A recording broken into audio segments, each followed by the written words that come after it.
श्रीलंका इन दिनों बेहद बुरे दौर से गुजर रहा है। वहां पर हालात चिंताजनक बने हुए हैं। खाने पीने की चीजों के दाम आसमान को छू चुके हैं। यानी कि आम आदमी की तो इतनी हिम्मत ही नहीं है कि वो इन चीजों को जुटा सके। और साथ ही साथ लोगों का उग्र प्रदर्शन लगातार सड़कों पर दिख रहा है। हिंसक झड़पें हो रही हैं। लोग सरकार के खिलाफ जमकर सड़कों पर उतरे हैं। तो चलिए आज आपको खास रिपोर्ट में दिखाते हैं कि आखिरकार श्रीलंका के कंगाली के कगार पर पहुंचाने वाले कौन से शख्स हैं और किसके चलते ये श्रीलंका की हालत हो गई है। श्रीलंका में आपातकाल का ऐलान। श्रीलंका में जारी आर्थिक संकट के बीच लोगों के विरोध प्रदर्शन को देखते हुए आपातकाल का ऐलान कर दिया गया है। हजारों लोगों की भीड़ ने राष्ट्रपति गोटबाया राजपक्षे के आवास के सामने हिंसक विरोध प्रदर्शन किया। उग्र प्रदर्शनकारियों ने राष्ट्रपति आवास के बाहर लगे बैरिकेड्स को तोड़ दिया और वहां खड़े वाहनों में आग लगा दी, जिसके बाद से लगातार बिगड़ते हालात को संभालने के लिए सड़कों पर श्रीलंकाई सेना को उतारना पड़ा। सेना और बाकी कानून प्रवर्तन एजेंसियों को बिना वारंट के किसी को भी गिरफ्तार करने की छूट दे दी गई है। इसके बावजूद श्रीलंका के हालात बेहद तनावपूर्ण बने हुए हैं। आजादी के बाद सबसे गंभीर आर्थिक संकट। श्रीलंका आजादी के बाद से सबसे गंभीर आर्थिक संकट का सामना कर रहा है। देश में खाने पीने के सामान का अकाल पड़ा हुआ है। जो कुछ भी है उनकी कीमत इतनी ज्यादा है कि सामान्य नागरिक तो खरीद ही नहीं सकता। श्रीलंका में डीजल पेट्रोल लगभग खत्म हो चुका है।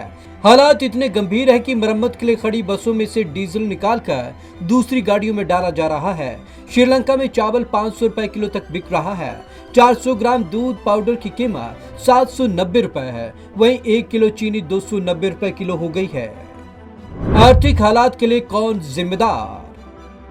श्रीलंका में वर्तमान में सत्ता में बैठे राजपक्षे परिवार को इस आर्थिक संकट के लिए जिम्मेदार माना जा रहा है। राजपक्षे परिवार के 5 सदस्य वर्तमान में श्रीलंकाई सरकार को चला रहे हैं। इनमें राष्ट्रपति गोटबाया राजपक्षे, प्रधानमंत्री महिंद्रा राजपक्षे, वित्त मंत्री बासिल राजपक्षे, उप रक्षा मंत्री चमल राजपक्षे और खेल और युवा मामलों के मंत्री नमल राजपक्षे शामिल हैं। इन लोगों की अदूरदर्शी नीतियों और चीन से भारी मात्रा में कर्ज लेने के कारण श्रीलंका साल दर साल मुश्किल हालात में फंसता चला गया। आर्थिक स्थिति इतनी बुरी कैसे हुई? श्रीलंका की इस भयानक आर्थिक स्थिति के लिए कोरोना महामारी और विदेशी कर्ज को जिम्मेदार माना जा रहा है। इकोनॉमिस्ट का कहना है कि श्रीलंकाई सरकार ने अर्थव्यवस्था पर बिल्कुल भी ध्यान नहीं दिया।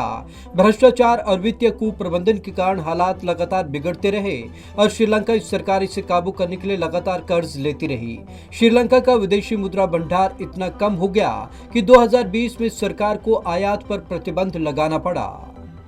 पर्यटन से होने वाली कमाई ने बिगाड़ा गणित।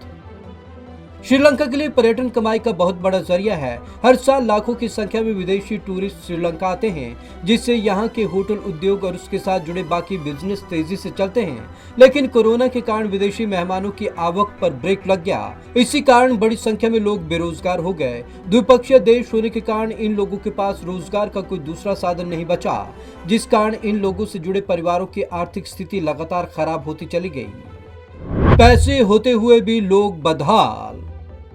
श्रीलंका में बहुत लोग ऐसे भी हैं जिनके पास पैसा तो है लेकिन वो कुछ खरीद नहीं सकते।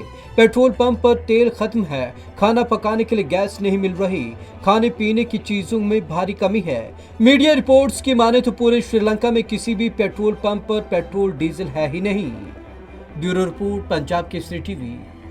तो श्रीलंका में हालात तनावपूर्ण इसलिए भी हो गए हैं क्योंकि सरकार ने वहां पर ऐलान कर दिया है कि 13 घंटे का पावर कट वो लगाएंगे। और आप पावर कट को समझिए, क्योंकि वहां पर पेट्रोल और डीजल है ही नहीं। जिन लोगों के पास जनरेटर हैं वो जनरेटर तक भी नहीं चला पाएंगे। तो श्रीलंका इस समय कंगाली की कगार पर खड़ा है और वो लगातार कहीं ना कहीं मदद की आस लगाए बैठे हुआ है तमाम देशों से। लेकिन इस समय उसकी हालत ऐसी है कि कोई भी देश उसे कर्ज देने नहीं चाहेगा। तो गंभीर स्थिति में इस समय श्रीलंका है। तो आज की इस खास रिपोर्ट में बस इतना ही। विवेक शर्मा को दीजिए इजाजत। नमस्कार।